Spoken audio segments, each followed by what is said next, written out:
À tous d'être là aussi nombreux ce soir. Je ne m'attendais pas à ce que vous soyez si nombreux. Voilà, pour inaugurer donc la première recyclerie du Sud-Bassin, des écoliers. Donc qu'est-ce qu'une recyclerie? En fait, une recyclerie, c'est un lieu où sont collectés les déchets dont les gens ne veulent plus, triés, valorisés et revendus. Les objets sont donc réemployés. Donc qu'est-ce que ça veut dire valoriser? Valoriser, ça veut dire donner de la valeur et ça veut dire souvent donner une seconde vie à ces objets. Oui, voilà, ouais. La plupart des recycleries en France, parce qu'elles existent quand même depuis de nombreuses années sur d'autres territoires, s'intègrent en fait dans les dispositifs de la gestion des déchets. Donc ici, chez nous, c'est la COBAS qui s'occupe de gérer justement les déchets et je les remercie pour nous accompagner dans ce projet et pour leur expérience technique et leur soutien en termes de logistique. Au-delà de cet objectif qu'on a en commun de sensibilisation à la réduction de nos déchets, les recycleries ont un rôle avant tout social et solidaire. La lutte contre l'isolement, l'entraide, la vie collective, une dynamique territoriale, bref, une utilité sociale. Donc elles répondent à une demande croissante de la part de la population, que ce soit suite à un déménagement ou suite à un décès, ou tout simplement à une envie de changement, de mobilier par exemple, des meubles qu'on n'a pas envie de jeter ou des affaires. Donc qu'est-ce qu'on en fait? On ne sait pas trop. Donc, sur notre territoire, on a pas mal de solutions. Si vous avez un vieux vélo, vous pouvez contacter un Cersic qui sont au Tèche. Il y a également aussi Fringuette qui récupère tout ce qui est textile. Avec Relais aussi qui effectivement ça c'est les bennes que vous trouvez voilà, Fringuette et Relais, plusieurs possibilités. Et concernant tout ce qui est vaisselle, il existe énormément d'associations solidaires sur les 4 communes. On en a déjà beaucoup sur la Teste, il y en a quelques-unes aussi sur les autres communes. On a également Tiers-Monde avec qui on souhaite travailler. Parce que nous, à la différence de Tiers-Monde, c'est que le mobilier qu'eux revendent dans l'État, ils n'ont pas forcément le temps, ni les moyens, ni le stock pour garder des mobiliers qui doivent être réparés ou avoir une seconde vie. Et donc nous, on est là pour complémenter ce service et justement proposer de pouvoir réparer, de pouvoir donner une seconde vie et de pouvoir éventuellement détourner l'objet de sa fonction initiale.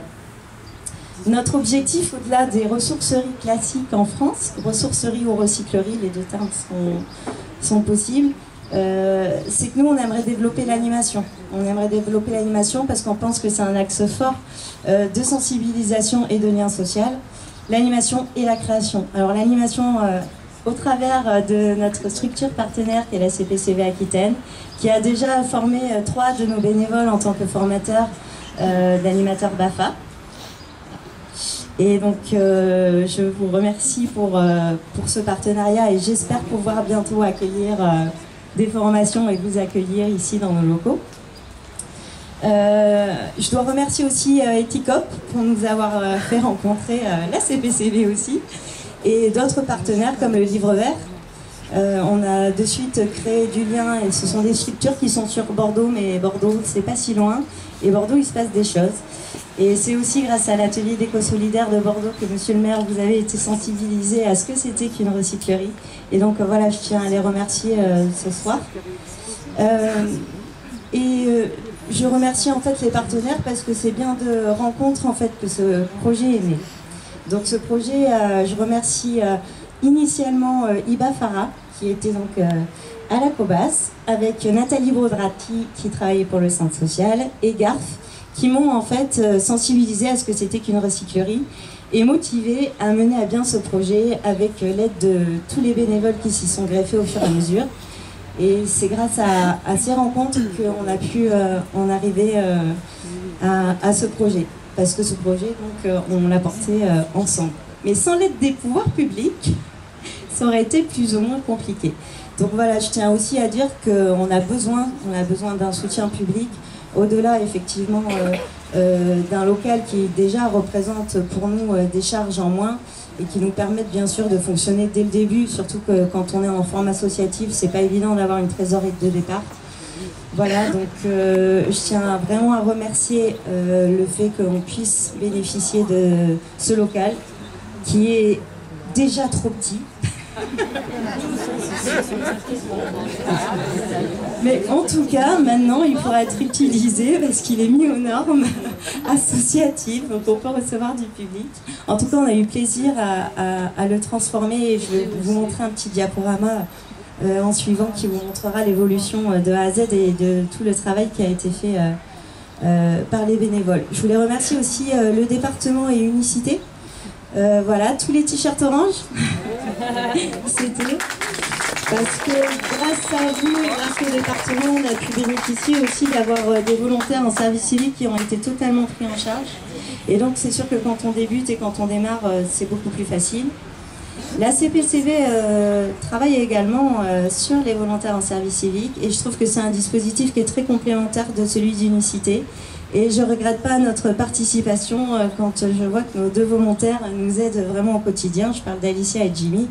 Donc voilà, c'est deux dispositifs qui, je trouve, vont assez bien ensemble. Je pense que j'arrive à la fin, au remerciement. Ah non, excusez-moi. Je voulais parler des projets. Juste les projets, parce qu'en fait, voilà, je profite pour faire un appel aux bénévoles, parce qu'on a encore beaucoup de travail, et que, effectivement, cette année va nous servir de phase d'expérimentation. Parce qu'il faut savoir qu'en fait, à la base, c'est l'association Do It qui porte ce projet. L'association Do It, elle a pour objet l'aide au montage de projets, à son petit niveau. Et là, elle a fait son premier gros projet. Mais maintenant, les écoliers ont besoin de voler de leurs propres ailes. Il y a tous les statuts à monter. Il y a encore beaucoup d'outils de fonctionnement, d'outils de gestion à créer. Et là, on a besoin de forces vives, des gens aussi qui sont capables d'avoir des idées et d'avoir envie de travailler avec nous tous pour nous aider à nous développer et faire un endroit sympathique. Voilà. Je voudrais aussi parler du projet de l'écoquartier. Donc, parce que je ne sais pas si vous êtes au courant, mais effectivement, il y a un écoquartier qui est en train de se monter sur l'ancien quartier Jean Hameau de l'hôpital. Et c'est un des très beaux projets dans lequel on va pouvoir participer et essayer de travailler avec les habitants de cet écoquartier et nous intervenir dans l'animation, comme on le fait déjà auprès de nombreuses structures, qu'elles soient de centres de loisirs ou centres sociaux. Voilà, nous, on a maintenant un local, mais on se déplace aussi à l'extérieur. Et voilà, ça c'est important de pouvoir le dire. Donc j'arrive à mes remerciements. J'essaie de me dépêcher.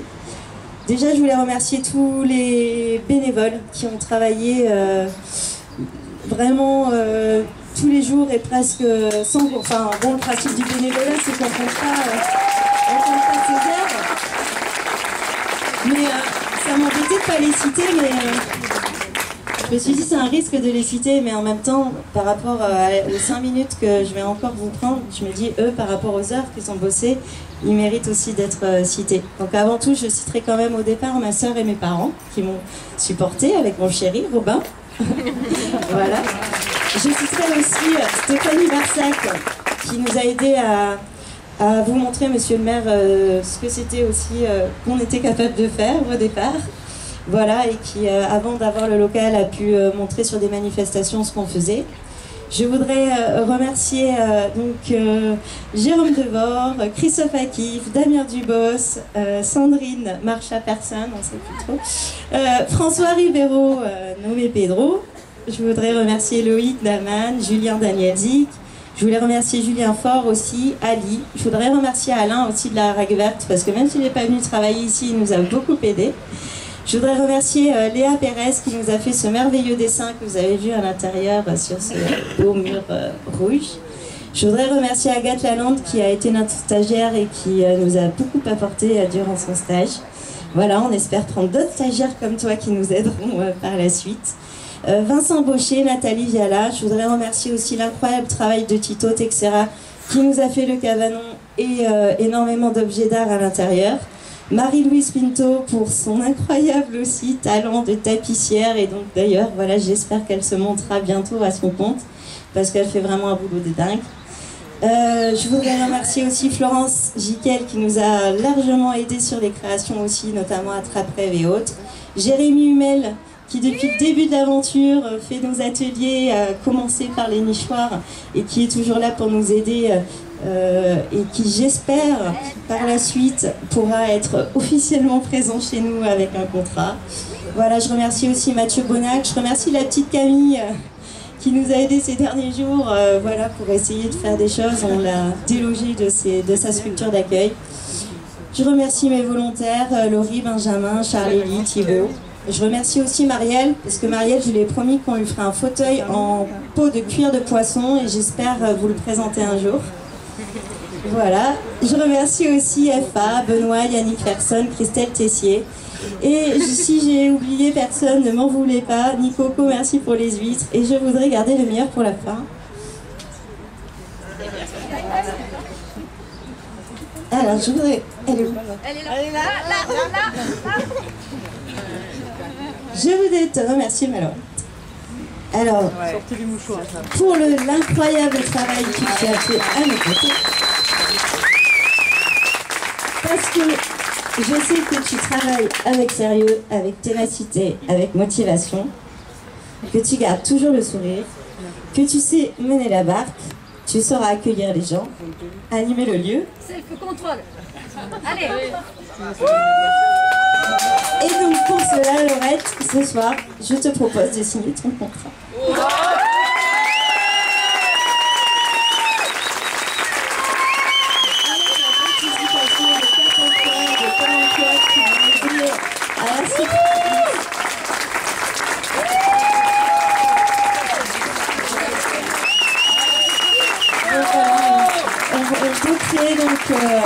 En réponse au conseil municipal où vous nous avez accordé les élus l'octroi du local, je tiens à vous dire qu'on inaugure en proposant notre premier contrat aidé. Et voilà, un contrat d'1 an à 20 heures par semaine et j'espère, Laurette, qui va te permettre de rebondir et de voilà.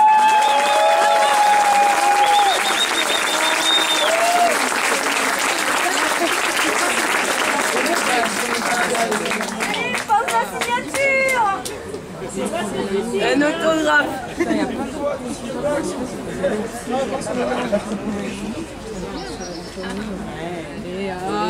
Copine.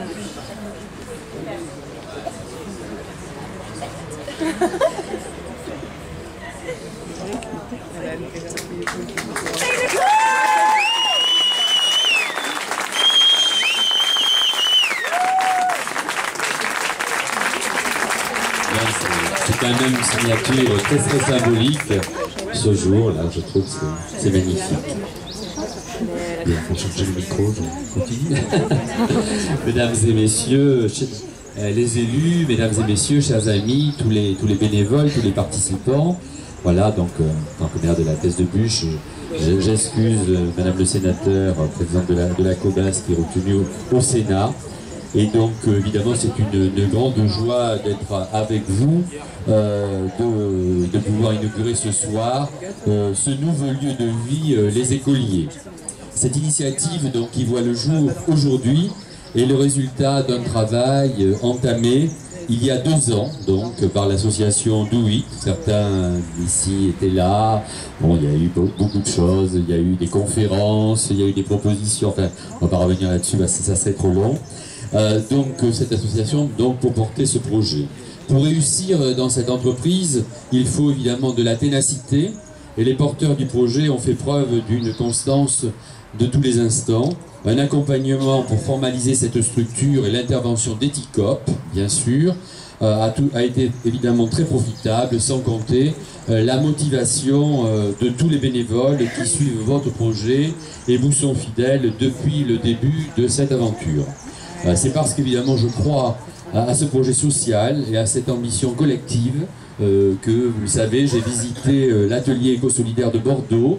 Nous les avons invités sur des manifestations à la Teste et ça a pu essaimer évidemment, leur savoir-faire a pu essaimer évidemment sur le bassin et nous avons pu évaluer la réalité positive qu'un tel dispositif pouvait présenter donc sur la commune de la Thèse de Buch. Pour finaliser ce projet, le rôle du maire donc n'est pas évidemment de faciliter mais plutôt d'agir. Voilà. En l'occurrence, donc ça a été une première chose de trouver un local qui permette à l'association de s'installer Alors s'installer finalement avec des charges fixes qui sont réduites. Hein. Voilà, je parle ici un clin d'œil à d'autres associations qui n'ont pas cette chance et qu'on va essayer d'aider aussi par d'autres moyens. Je sais que vous allez faire vivre ce lieu et qu'il va susciter aussi des vocations et des envies de vous rejoindre. La recyclerie telle que vous l'imaginez, Lise, ce n'est pas juste un concept, cela fait partie des nouveaux modèles de l'innovation sociale.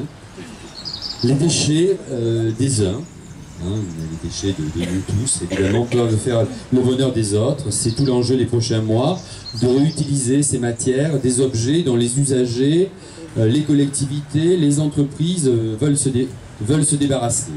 Pour les valoriser, je sais que vous comptez sur une équipe évidemment motivée, dynamique. Tout ce que vous allez développer dans les prochains mois, ce sont les fonctions essentielles d'une recyclerie, c'est-à-dire collecter, valoriser, vendre et sensibiliser. Autant pour les particuliers, les collectivités, comme je vous disais, que les entreprises, votre modèle doit nous interroger sur des meilleures pratiques dans nos choix de consommation.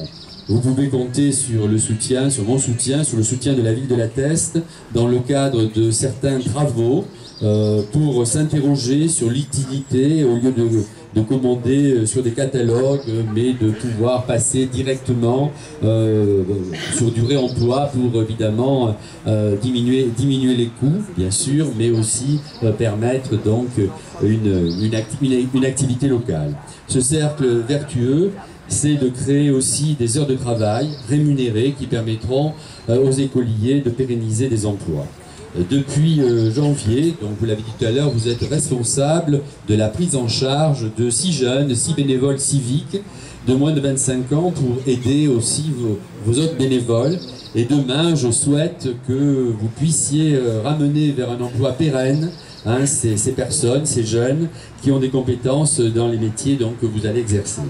Il va falloir pour vous, je sais que vous êtes sensibilisés, il va falloir redoubler d'énergie, donc avec l'ensemble de tous vos partenaires présents ce soir, pour organiser des événements dédiés aux thématiques dont vous êtes proches, la prévention des déchets, mais aussi l'économie circulaire. Et donc vous avez un peu parlé de certains projets, il y en a bien d'autres, on abordera ça plus tard. Il vous faudra donc exporter, démontrer et convaincre.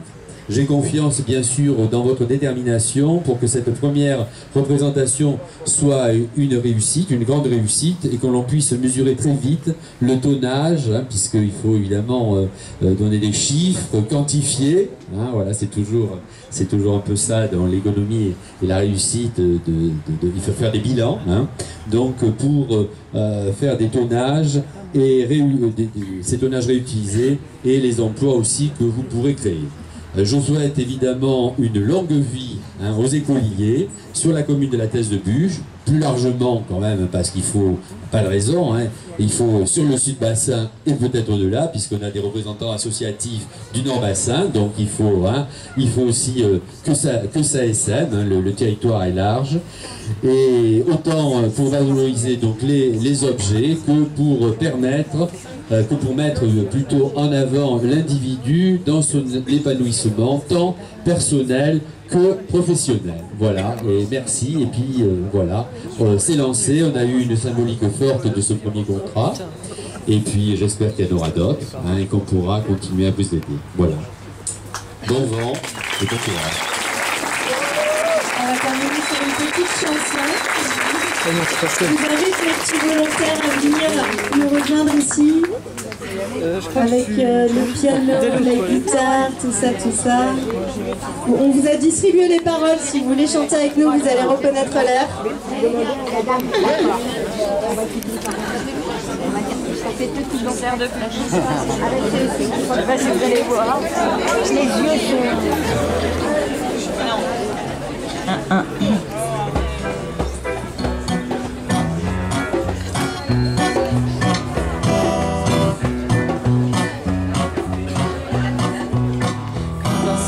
des élèves d'un endroit animé de concrétiser nos rêves. Dans la réalité, soutenir, être solidaire. Oh, un peu d'humanité, au moins de déchets plus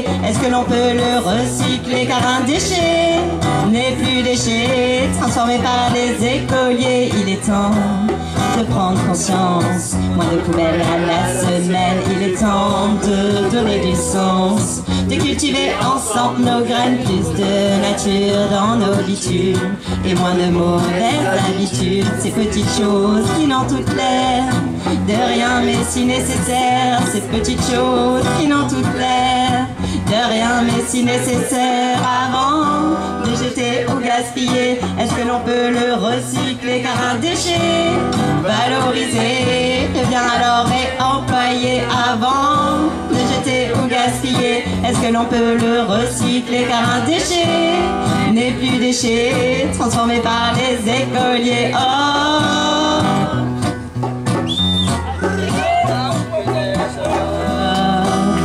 Une planche de vieux meubles pour lutter contre nos bagues à l'âme, faire du bonheur, redonner vie, pour semer l'esprit des écoliers.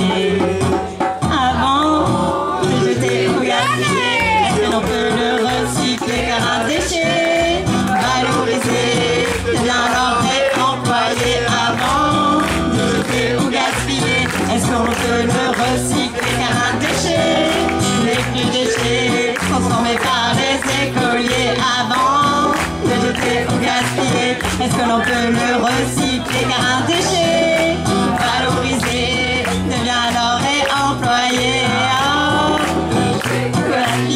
Est-ce que l'on peut le recycler? Car un déchet n'est plus déchet, transformé par les écoliers. Merci à tous.